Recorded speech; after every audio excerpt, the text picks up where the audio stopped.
ইমাম মালিক রাহিমাহুল্লাহ তাআলার জামানায় কিছু লোক এক জায়গায় বসে খানা খায় মদিনা শরীফের হোটেলে। এখন খানা খাইতে গিয়ে ওখানে দধির ব্যবস্থা ছিল। দধি দধি বলেন তো নাকি দই? দই। এই যে দইয়ের ব্যবস্থা ছিল, তো দইয়ের প্রথম চামচ মুখে দিয়েই বলতেছে মদিনা শরীফের দই টক।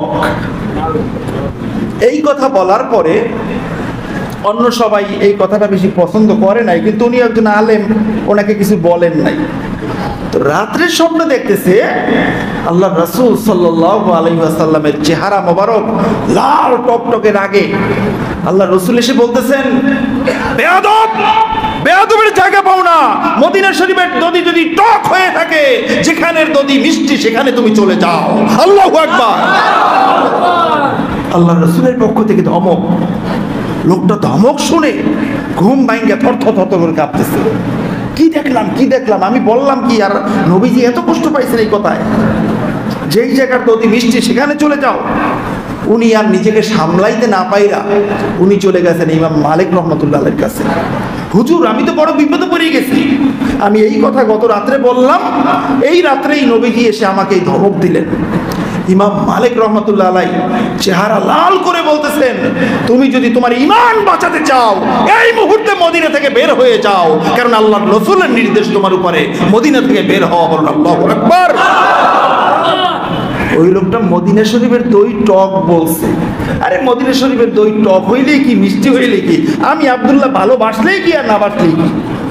মদিনা শরীফ তো মদিনা শরীফ, যেখানে আল্লাহ রাব্বুল আলামিনের রহমত 24 ঘন্টা বর্ষণ হতে থাকে।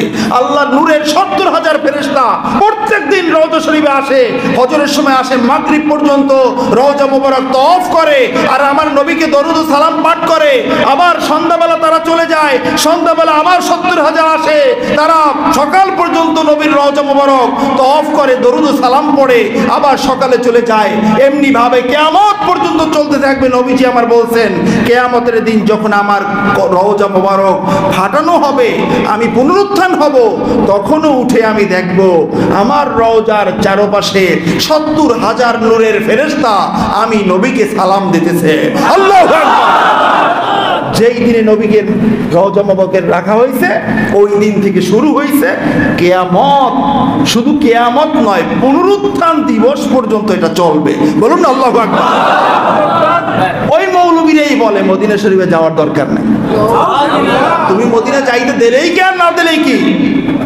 এই কারণে জজবুল কুলুব ইলা দিয়ারিল মাহবুব নামক কিতাবের মাঝে শাহ আব্দুল্লাহ মুহাদ্দিস দেহলভী রাহিমাহুল্লাহ তাআলা লিখছেন, গোটা পৃথিবীর ঈমান সংরক্ষণকারী যেই ফেরেশতা, একজন ফেরেশতা আছে গোটা পৃথিবীর মুসলমানদের, মুমিনদের ঈমানকে সংরক্ষণ করেন। ওই ঈমান সংরক্ষণকারীর ফেরেশতা মদিনা মুনাওয়ারায় স্থায়ীভাবে বসবাস করেন। বলুন না সুবহানাল্লাহ। তো যাদের ঈমান আছে, ঈমান সংরক্ষণকারী ফেরেশতার কাছে, আর যিনি আমাদের রহমাতুল লিল আলামিন ঈমান শিখাইলেন, তার কাছে তো যেতেই মনে চায়। ঠিক কিনা বলেন? যাদের এটা নাই তাদের যেতে মনে চাইবে কেন? তাদের অযথা সময় নষ্ট। তারা উম্মতের খেদমতে আছে, ইজি ফর নাথিং। তারা উম্মতের খেদমত করে, তাদের সময় নাই মদিনা শরীফে যাওয়ার। তাদের টাকা দিয়া গোটা দুনিয়ায় সবকিছু করতে পারে, গোটা দুনিয়ায় সবকিছু করতে পারে, কিন্তু কিছু টাকা খরচ করবে মদিনাতে আসা যাওয়ার জন্য, এই টাকা তাদের নাই। থাকবে কেন? যাদের কলিজায় ঈমান আছে তাদের 24 ঘন্টা টান মদিনা মুনাওয়ারার দিকে। ঠিক না? কারণ সেখানে ঈমানওয়ালা আছে। ঈমান কে শিখাইছেন? আমার নবী শিখাইছেন। আমার নবীকে আগে বিশ্বাস করছি, এরপরে বিশ্বাস করছি তার কথা লা ইলাহা ইল্লাল্লাহ। আমার নবীকে যারা বিশ্বাস করেছিল, আমি মেরাজের প্রেক্ষাপটে আপনাদেরকে বলছিলাম, যারা আমার নবীকে বিনা প্রশ্নে বিশ্বাস করত, তারাই নবীজি যখনই বলছেন তোমরা বলো লা ইলাহা ইল্লাল্লাহ তুফলিহুন, লা ইলাহা ইল্লাল্লাহ বললে তোমরা সফল হয়ে যাবে। যারাই আমার নবীকে মানছে তারাই সাথে সাথে, বিশ্বাস যাদের ছিল তারা সাথে সাথে লা ইলাহা ইল্লাল্লাহ পড়ে ফেলছে। বলুন না সুবহানাল্লাহ। তা বিশ্বাস আগে আল্লাহকে না আগে নবীকে? বুঝতে থাকলে ভালো করে বলেন, আগে আল্লাহকে না নবীকে? এটা কি শিরক মনে করেন? নবী না আসলে তো আল্লাহকেই চিনতাম না, আগে ওনাকে বিশ্বাস করছি, উনি নবী, উনি আমার হিতাকাঙ্ক্ষী, উনি আল্লাহর পক্ষ থেকে রসুল হয়ে আসছেন, উনি বলছেন লা ইলাহা ইল্লাল্লাহ, সুতরাং লা ইলাহা ইল্লাল্লাহ, ঠিক কিনা বল? কারণ আমি ওনাকে ভালোবাসি, ওনার কথাটা আমি ভালোবাসি। সুতরাং বন্ধুরা আমার,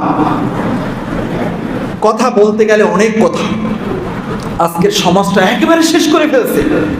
এক কথায় আপনারা একটু ভালো করে ঠান্ডা মাথায় চিন্তা করবেন, যেই জায়গায় উম্মতে মুহাম্মাদের কল্যাণ, ওই জায়গায় কিছু আলেম রয়েছে, ওখানে একটা দেয়াল উঠিয়ে দেবে, কল্যাণের দিকে আপনাকে যেতে দেবে না।